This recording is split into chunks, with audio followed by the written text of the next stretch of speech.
और गाजा से इस वक्त की एक और बड़ी खबर सामने आ रही है। इजरायल ने गाजा में जबरदस्त बमबारी की है। गाजा के नुसीरात में आईडीएफ ने शरणार्थी कैंप पर हमला किया।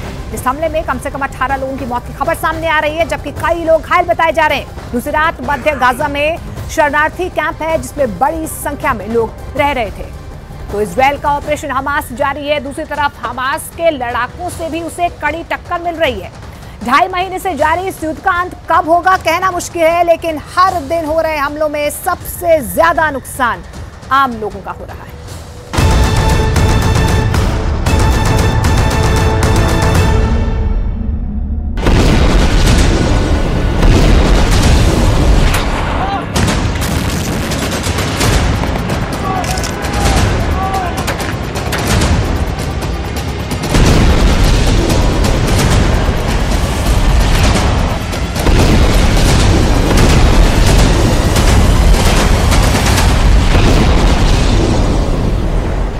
कहावत है कि इश्क और जंग में सब जायज है, पर युद्ध की ये तस्वीरें इस कहावत को झूठा साबित कर रही हैं।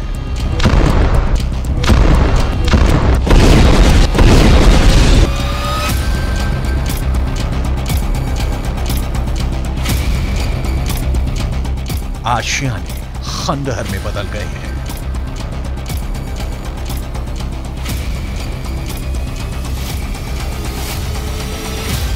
जहां तक जिधर तक नजर जाती है मलबा ही मलबा बिखरा पड़ा है।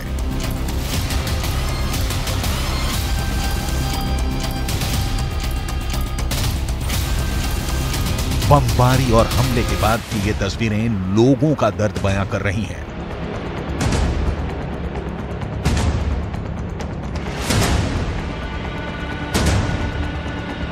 जमीन पर पड़े बच्चों के खिलौने से हमले से तबाही का अंदाजा लगाया जा सकता है।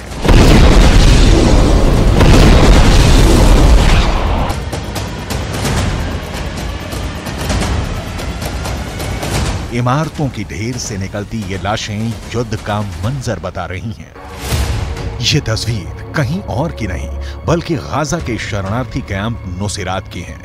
इजरायल पर आरोप है कि उसने सेंट्रल गाजा के शरणार्थी कैंप पर हमला किया है, जिसमें 18 से ज्यादा लोगों की मौत हो गई है। हालांकि इजरायल ने इस पर कोई टिप्पणी नहीं की है। इजरायल ने गाजा पर यह हमला 23 दिसंबर की रात में किया।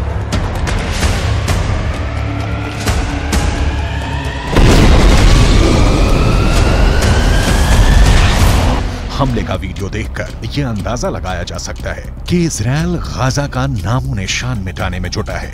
इजरायल गाजा के हर एक अड्डे पर निशाना बनाकर हमला कर रहा है। 7 अक्टूबर से जारी जंग में इजरायल ने गाजा को दुनिया के मैप से हटाने की कसम खाई है। इजरायल गाजा के किसी एक जगह को निशाना नहीं बना रहा, बल्कि वो चुन चुन कर उसकी रीढ़ की हड्डी तोड़ने में जुटा हुआ है। इजरायल ने गाजा बॉर्डर पर मौजूद रफा कैंप पर भी 24 दिसंबर की रात 2 बजे के आसपास हमला किया, जिसमें कई लोगों के घायल होने की खबर है। उत्तरी गाजा की बड़ी इमारतें हों या दक्षिणी गाजा के कैंप, इजरायल सबको मलबे में मिटाने की कोशिश में लगा हुआ है।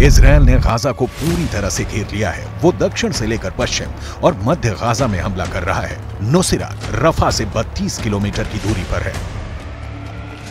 गाजा की हालत अब बहुत नाजुक है। इजरायल अपने ऊपर हुए हमले का बदला लेने में पीछे नहीं हटेगा, और शायद यही कारण है कि वो आम लोग और सैनिक में फर्क नहीं कर पा रहा है।